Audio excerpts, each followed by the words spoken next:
Hi, I'm Jenna. My life, pretty much like my coding, was streamlined, efficient, logical. I worked as a website developer for a big IT corporation. Every day was a new puzzle, figuring out how to make shopping online as easy as breathing for people who'd probably never meet me. Everything was ticking along just fine until they shuffled me off to a different branch to help jumpstart a sluggish project. That's where I bumped into Alex. Now, let me tell you about Alex. He was like a whirlwind, always buzzing around, full of ideas, and always ready to grab everyone's attention in the room. I remember the first time we really talked. It was by the coffee machine, that old sputtering beast that was the unofficial meeting spot in the office. I was trying to figure out why it hated me when he sauntered over. Struggling? He had this smirk, like he knew exactly how annoying that machine was. Yeah, this thing is a beast, I replied, smacking it lightly. They say you gotta sweet-talk it, Alex said, winking. He picked up the sugar packets, shaking them like he was about to perform a magic trick. Or bribe it. Finally, coffee machine hissed and sputtered out my much-needed coffee. We laughed, and that's how it started. Simple. Over cups of terrible coffee, we started chatting about work, then movies, music, and everything in between. Alex wasn't just talk, though. The guy had ambition that could light up a city. He was in software development, always juggling half a dozen projects, each more complex than the last. A few weeks in, he asked me out. Not in a sweet, shy way. Oh no, Alex wasn't about that. So, Jenna, when are you gonna let me take you out? I promise an evening not as bitter as this office coffee, he'd thrown down, grinning over his mug. Dating him was a whirlwind. He was passionate, always pushing boundaries, making plans. We hit off so well that when it was time for me to head back to my old department, the thought of not seeing him every day was a downer. But we made it work. Long calls, weekend visits, and constant messaging filled the gaps until he proposed a year later. It was as direct as our first date invite. I laughed, cried a bit, and said yes. Soon, I met Alex's mother, Judith, a warm and inviting woman who welcomed me with open arms. Our connection was instant, bonded over Sunday dinners and shared stories of Alex as a cheeky child. The wedding was modest but beautiful, held in a small garden with our closest friends and family. It was perfect, filled with laughter, good food, and dancing under string lights. After our wedding, Alex moved into my apartment. It felt like the start of something wonderful, with every evening a chance to dream together. Life with Alex was never dull. We'd spend our weekdays buried in work, me at my corporation, and him at his buzzing tech startup.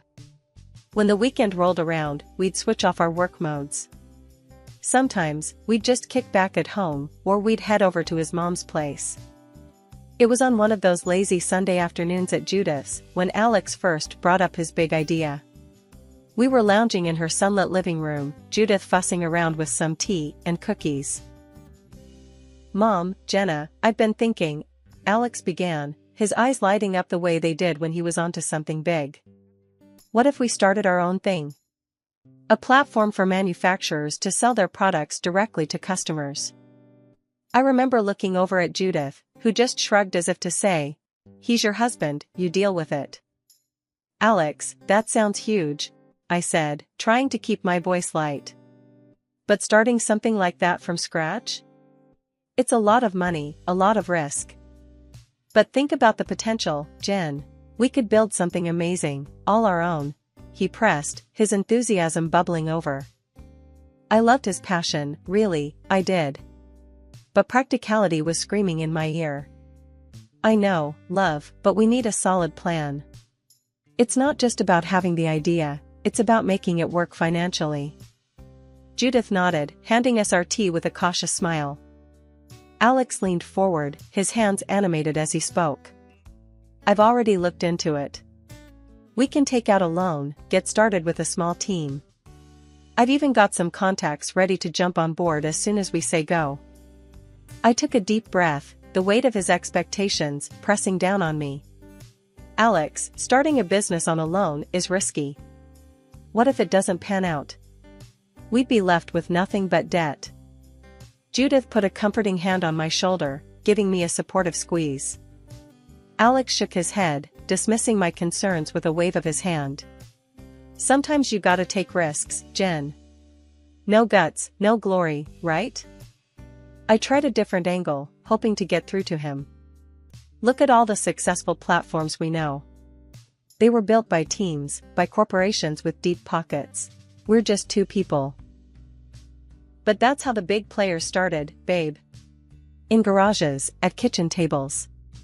We could be like them, and we don't have to quit our jobs right away. I'll go first, get it off the ground. The conversation went round in circles for hours. In the end, Alex did what he always did when he had set his mind on something: he charged ahead. The next thing I knew, he'd quit his job, taken out a loan, and rented a small office space. He was all in, expecting me to follow.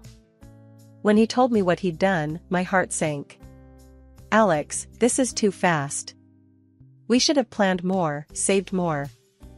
He was unpacking a box of his belongings in the new office, not even looking at me as he spoke. I thought you'd be happy, Jen. I thought you'd be proud. Despite his confidence, I didn't quit my job. I couldn't. The thought of both of us floating without a safety net was terrifying. Alex saw it as distrust, a lack of faith in his vision. I saw it as being the only thing that might keep us from drowning. Alex's new office was buzzing with activity by the time I swung by one evening after my own long day at work. He'd rented a sleek, glass-fronted space downtown, filled it with the latest tech, and hired a team faster than you could say startup. As I walked through the door, the first person to greet me wasn't Alex, but his new secretary, Lisa, a young woman with a bright smile. "Hi, you must be Jenna. Alex has told us so much about you," she said, her voice as polished as the apple she was polishing on her blouse. "Yeah, that's me. Nice to meet you, Lisa," I replied, my tone hiding the churn of discomfort in my stomach. I glanced around, taking in the rows of busy desks, the oversized motivational posters screaming, "Think big." It felt more like a Silicon Valley scene than a modest startup. Alex spotted me from his office and waved me in.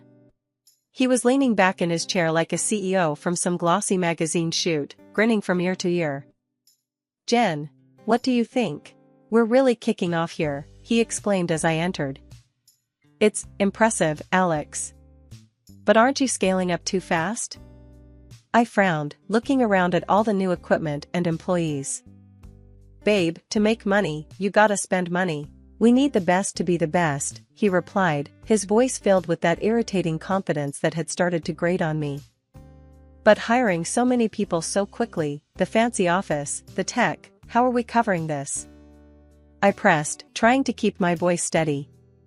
Alex strutted from his desk, sweeping his hand through the air as if brushing away my concerns.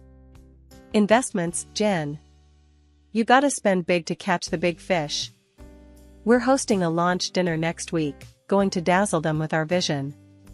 The dinner he was talking about turned out to be at one of the fanciest places in town. He'd even had glossy business cards made up, heavy and embossed with gold detailing, which he handed out to anyone who looked remotely interested in his pitch. Watching him work the room was like watching a play, every gesture calculated, every smile timed to perfection. As the evening wound down, I pulled him aside, my worry turning into frustration. "Alex, this isn't sustainable. We should be careful with expenses until we actually start earning." Alex's face hardened, his smile slipping away. "Jen, you really need to start seeing the bigger picture. This is how the successful do it. You think rich, you live rich, you become rich. That's the mindset we need. But real success doesn't just come from acting the part," I argued, feeling my temper rise. He laughed, a short, humorless sound. "And what would you know about that? No offense, Jen, but I'm making something great here. Maybe try supporting me instead of dragging me down, huh?" That stung. More than I expected. I backed off, swallowing the lump in my throat. "Okay, Alex. Okay." From that night on, I stopped pushing back. I just helped out where I could, taking on tasks for the business in the evenings after my day job. It was clear that Alex didn't just want to create something lasting, he wanted the lifestyle, the status. A year into this grand venture of Alex's, the cracks in his ambitious facade had widened into gaping holes. The once bustling office was quieter now, the energy dimmed. Only a couple of tech specialists and Lisa, the secretary, were left. The rest had been let go one by one as the money drained like sand through fingers. I came home one evening to find Alex pacing in the living room, his face drawn, eyes flicking up to meet mine with a mix of defiance and desperation. "Jen, we need to pump more money into the business. It's just a tough phase, it'll pass." He started off before I could even set down my keys. I sighed, dropping my bag onto the couch. "Alex, we've been at this tough phase for over a year. How much more can we afford to lose? Maybe it's time to think about winding down." He rounded on me, his voice sharp and loud. "Quit? You just don't get it, do you? You're too comfortable being a slave to your paycheck, too scared to really live free." His words stung, slashing through the tense air between us. "A slave? Really, Alex? Is that what you think of me? Someone trying to keep us afloat while you play billionaire on borrowed dimes?" I shot back, anger flaring. He didn't respond, just stormed out of the room, the slam of the door echoing like a gunshot.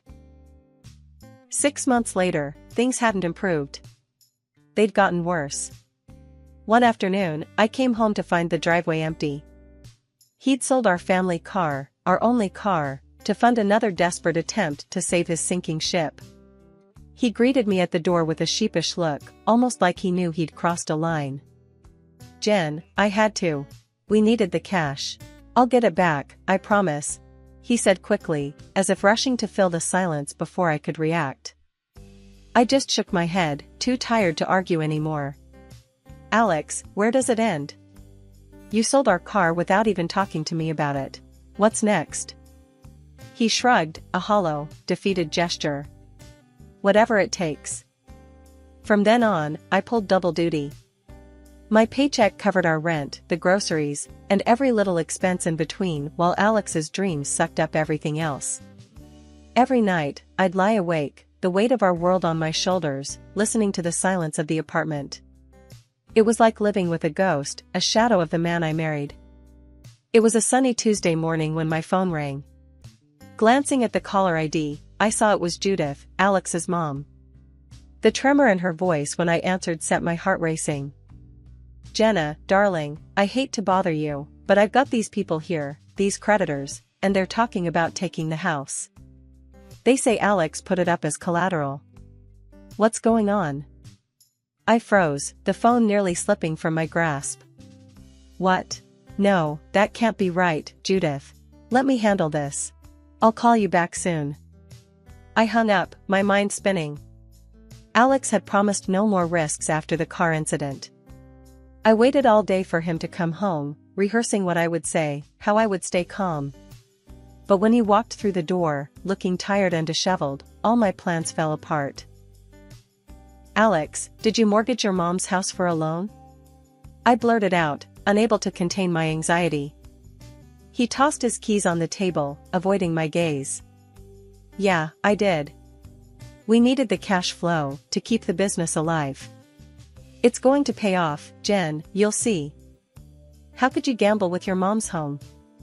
I exclaimed, feeling my temper rise as my voice cracked with emotion. "It's not a big deal, Jen. This is how business works. You invest big, you win big. We're on the brink of something huge here," he argued, his voice firm, almost rehearsed. "But what about your mom? Where is she supposed to go?" My words were sharp, cutting through the air between us. Alex shrugged, a casual, heartless gesture that made me flinch. "She won't have to go anywhere. It's all legal stuff, nobody's going to throw an old lady out on the street. Plus, our state has mild winters, she'll manage if it comes to that." The ease with which he dismissed the gravity of the situation horrified me. That night, I couldn't sleep, tormented by the image of Judith, homeless because of us, because of a gamble Alex chose to take. The next morning, I made a decision. I went to my parents' house, seeking refuge and advice. My father, a seasoned investor who'd always been wary of Alex's rash decisions, greeted me with concern. "Jenna, what's wrong? You look troubled," he said, guiding me to the living room. I took a deep breath, steadying myself. "Dad, I need to borrow some money to pay off the loan on Judith's house. Alex put it up as collateral without telling anyone, and now it's at risk." There was a pause, then a heavy sigh. "Jenna, I'll help because it's Judith, but you need to think hard about your marriage. Is this the life you want? Constantly cleaning up financial messes?" As I lay in bed at my parents' house that night, the reality of my father's words echoed in my mind. Alex had crossed a line, involving his own mother in his reckless schemes, showing a side of him I could hardly recognize.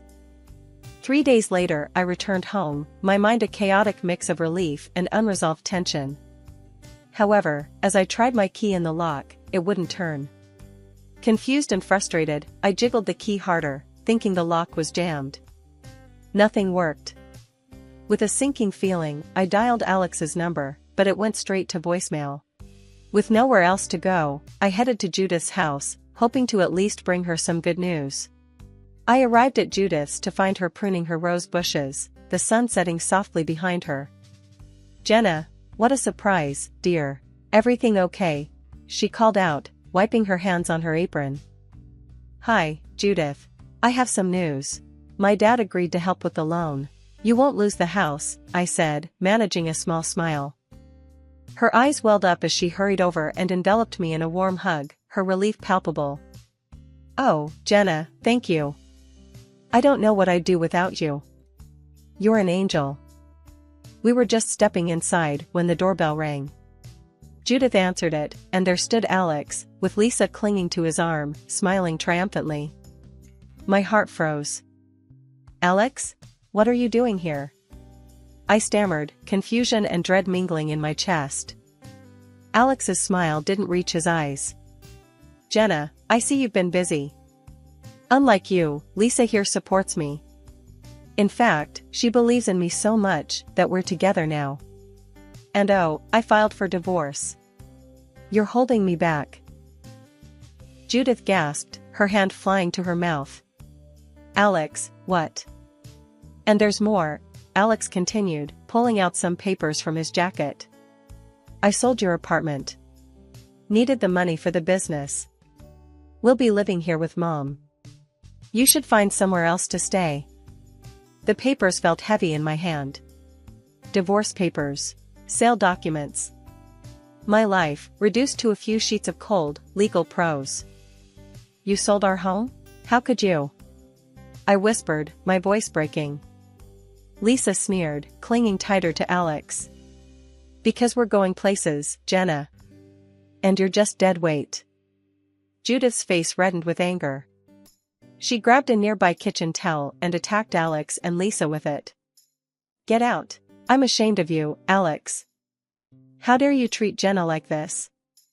Alex and Lisa were screaming as they dodged Judith and the towel, and I was looking at this surreal scene with mixed feelings.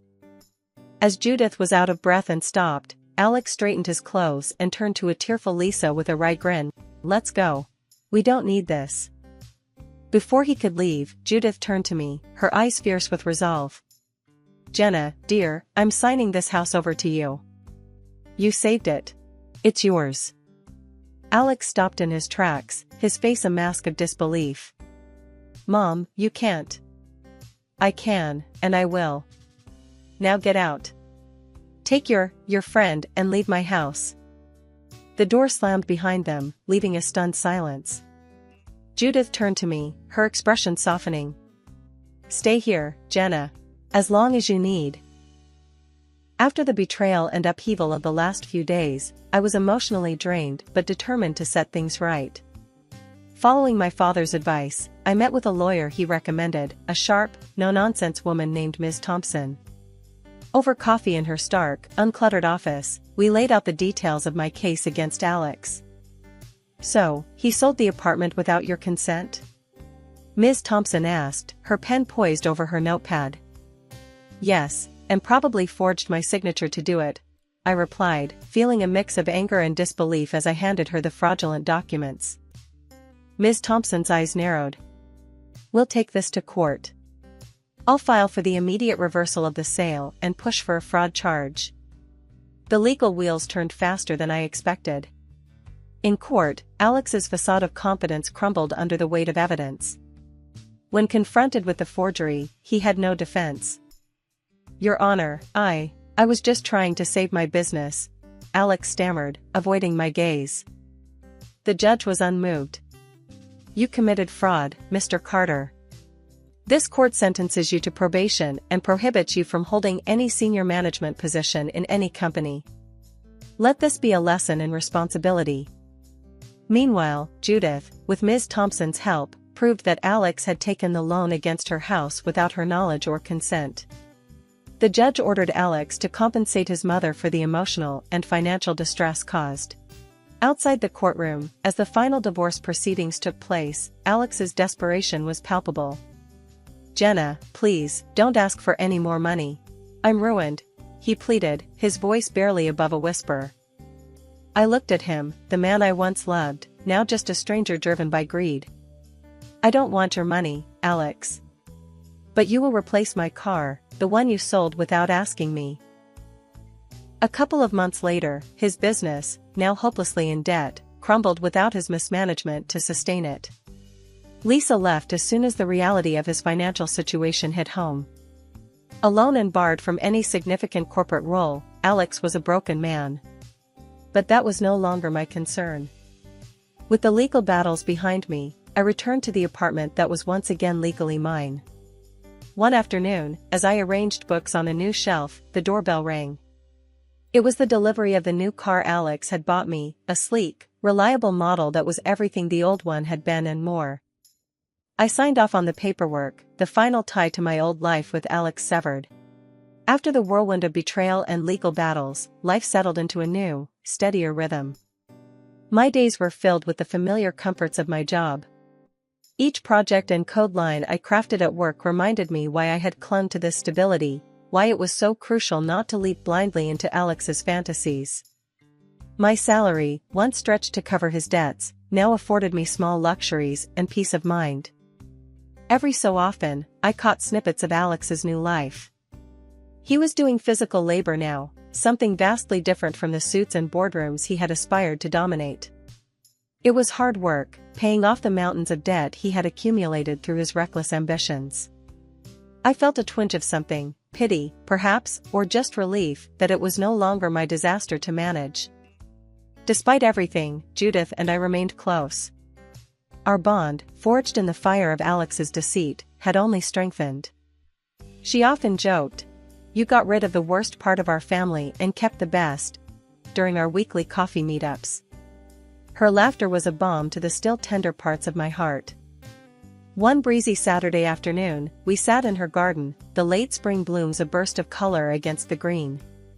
Judith had just come back from her lawyer's office, a stack of papers in hand. "Jenna, I've made it official," she said, handing me a document. "The house will be yours one day. Not that I'm planning on going anywhere anytime soon." I took the papers, a lump forming in my throat. "Judith, you don't have to do this. You've already given me so much." She waved me off, her voice firm but kind. "I want to, dear. You saved this old house, you saved me. It's only right." We spent the afternoon reminiscing and planning future renovations to the house, small projects we could tackle together. As the sun dipped lower, casting long shadows across the yard, Judith leaned back in her chair, her eyes thoughtful. "You know, Jenna, I always thought it was the big, explosive moments that defined us. But it's not. It's the quiet days, the simple acts of kindness, the steady work. That's what really builds a life." Her words echoed in my heart as I drove home later. She was right. Life wasn't about the dramatic falls or the swift climbs, but about the steady, often unnoticed, day-to-day resilience. Back at my apartment, I looked around at the space that had once been a shared dream, now solely mine. It was quieter, simpler, less extravagant than Alex had wanted it to be, but it was real and it was mine. The next morning, as I prepared for work, I felt a deep sense of gratitude. Grateful for the job that had sustained me, for Judith's unwavering support, and for the lessons learned. I was grateful, too, for my own strength, which had carried me through the storm and out the other side.